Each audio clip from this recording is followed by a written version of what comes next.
నమస్తే. Welcome to Suman TV. నేను మీ యామ్ని. మనకి శనిత్రయోదశి రాబోతుంది కాబట్టి జాతకంలో శని దోషాలు పోవాలంటే అసలు ఏం చేయాలి? ఈ విషయాలు మనకి తెలియచేయడానికి ప్రస్తుతం మనతో ఉన్నారు ప్రముఖ ఆధ్యాత్మికవేత్త, ప్రముఖ జ్యోతిష్య వాస్తు పండితులు సుభాష్ శర్మ గారు ఉన్నారు.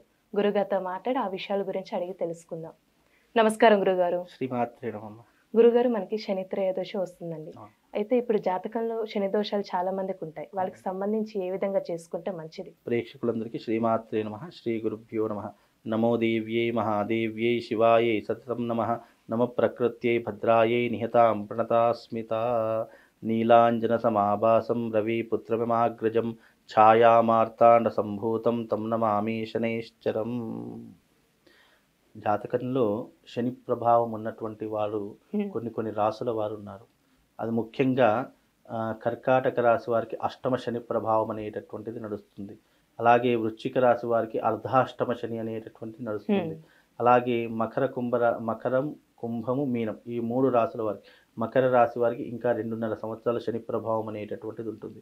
కుంభరాశి వారికి 5 సంవత్సరాల పాటు శని ప్రభావం అనేటటువంటిది ఉంటుంది. మీన రాశి వారికి 7.5 సంవత్సరాల పాటు శని ప్రభావం అనేటటువంటిది నడుస్తుంది. ఈ యొక్క రాసుల వారు తప్పకుండా, ఇది శ్రావణ మాసం, శ్రావణ మాసం వచ్చింది అంటే 7 శనివారాల వ్రతాలు చేస్తూ ఉంటారు. 7 శనివారాల వ్రతం అనేటటువంటిది చేసుకోవడం ద్వారా శని దోషాలు కూడా తొలగిపోతాయి. వెంకటేశ్వర కలౌ వెంకటేశ్వర అని చెప్పారు. కలియుగంలో వెంకటేశ్వర స్వామిని నమ్ముకున్నటువంటి వారికి ఆ స్వామివారు ఎప్పుడు వెన్నంటే ఉండి మనకు అఖండమైనటువంటి అష్టైశ్వర్యాలు ఇస్తూ ఉంటాడు. అలా 7 శనివారాల వ్రతం అనేటటువంటిది చేసుకోవడం ద్వారా దీని యొక్క ప్రభావం తగ్గుముఖం పడుతుంది.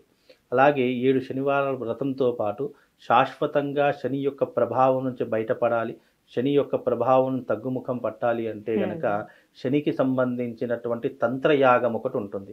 అది తిలహోమ తంత్రయాగము అని చెప్పేసి చాలా విశిష్టమైనటువంటి యాగం, చాలా ప్రత్యేకమైనటువంటి యాగం. ఇది తంత్రశాస్త్రంలో సాక్షాత్తు పరమేశ్వరుడు దత్తాత్రేయుడికి ఉపదేశించినటువంటి శాస్త్రము ఈ యొక్క తంత్రశాస్త్రం.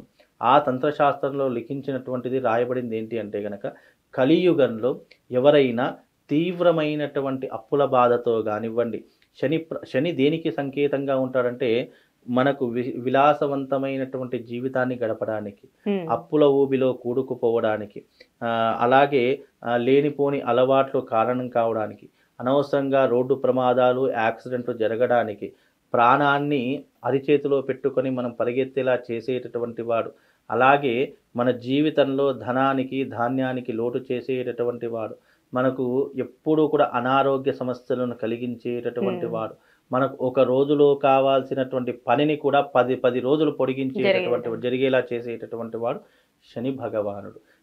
ఇక ఒక మాటలో చెప్పాలంటే కర్మని అనుభవించేలా చేసేటటువంటి వాడు శని. కర్మకారకుడు శని అని చెప్తాము.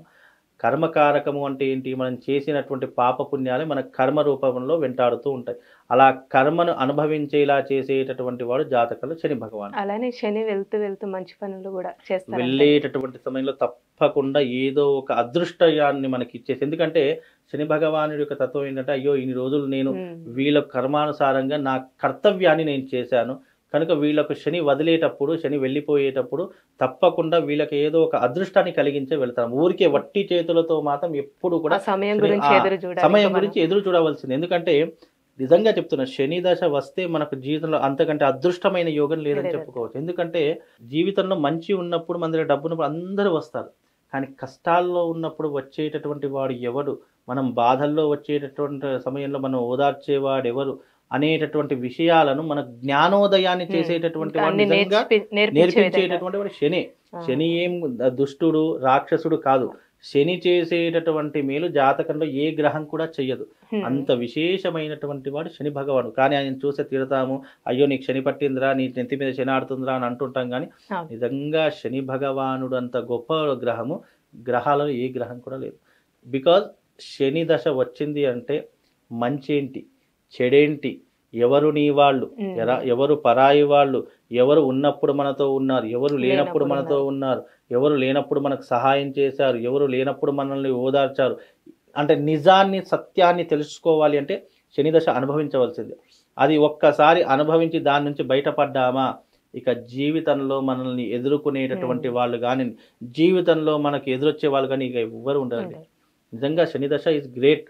అంటే మనిషిని మనిషిగా తెలుసుకోవడానికి, మనిషిగా నువ్వు ఏంటో అని అర్థం చేసుకోవడానికి ఈ దశ చాలా ఇంపార్టెంట్. అందుకే శని దశ ఏంటి అంటే అంత ఈజీ కాదు. అందుకే శని దశ వచ్చినప్పుడే కష్టాలు, నష్టాలు, బాధలు, దుఃఖాలు అన్నీ కూడా వస్తాయి. అందుకే ఈ శని దశ ఉన్నటువంటి సమయంలో, శని దశ ప్రారంభమైనటువంటి వారు కానీ, శని అంతర్దశ నడుస్తున్నటువంటి వారు కానీ వీలైతే 7 శనివారాలు వ్రతం చేసుకోండి. లేదు అంటే తిలహోమ తంత్రయాగం అని చెప్పేసి ఉంటుంది. అంటే హోమానికి సంబంధించిన ప్రత్యేకత ఏంటంటే అంటే ఇది ఏ విధంగా చేస్తారు? విశేషంగా తిలహోమ తంత్రయాగం అనేటటువంటి శనికి సంబంధించినటువంటి తంత్రయాగం. దత్తాత్రేయుల వారు తన యొక్క గ్రంథంలో ఒక విషయం చెప్తారనమాట. ఎవరైతే ఇత్యాది కష్టములు అనగా కలియుగంలో ఆర్థిక సమస్యలతో కానీ, గృహ సంబంధమైనటువంటి విషయాలలో కానీ, కోర్టు విషయాలలో కానివ్వండి, పోలీస్ స్టేషన్ వ్యవహారాదులలో కానివ్వండి, కారాగారం నందు కానివ్వండి, ఆస్తి గొడవలలో కానివ్వండి, ఇలా ఏదైనా మానసికమైనటువంటి, శారీరకమైనటువంటి, ఆర్థికపరమైనటువంటి ఇబ్బందులు ఉన్నాయో వాళ్ళు తమ జీవిత కాలంలో శనికి సంబంధించినటువంటి ఈ తిలహోమ తంత్రాన్ని చేసుకుంటారో వాళ్లకు తప్పకుండా శని ప్రభావం అని తగ్గుముఖం పట్టేసి ఏవైతే శని నుంచి నీకు నెగిటివ్ ఫోర్స్ ఏదైతే రావడం జరుగుతుందో అది అడ్డుకట్ట వేసేసి ఆపేసేసి మనకు పాజిటివ్ ఎనర్జీని గెయిన్ చేసేటటువంటిది ఈ హోమం యొక్క ప్రత్యేకత. కనుక ఈ తిలహోమ తంత్రం చేసుకోవడం ద్వారా శని నుంచి వచ్చేటటువంటి ఏవైతే వ్యతిరేకతలు ఉంటాయో వాటన్నిటినీ కూడా అధిగమించేటటువంటి శక్తి, అంటే ఆపే శక్తి అయితే మన దగ్గర లేదు, అవి అనుభవించవలసిందే. కానీ దాన్ని తట్టుకొని దాన్ని అధిగమించేటటువంటి, అంటే వాటిని తట్టుకొని దాన్ని జయించేటటువంటి శక్తి మనకు అందించేటటువంటిది ఈ తిలహోమ తంత్రము. కనుక ఇది చేసుకోవడం ద్వారా శని నుంచి వచ్చేటటువంటి వ్యతిరేకతలు మనం తట్టుకొని వాటిని జయించేటటువంటి శక్తి సామర్థ్యాలు ఈ యొక్క యాగం ద్వారా అంటే మీరు చెప్పిన రాశుల వారే చేపించుకోవాలంటే మిగతా వాళ్ళు కూడా చేపించచ్చు అంటారు? అంటే జీవితంలో ప్రాబ్లమ్స్ ఉన్నటువంటి వారు తప్పకుండా ఈ యొక్క యాగం చేయించుకోవచ్చు.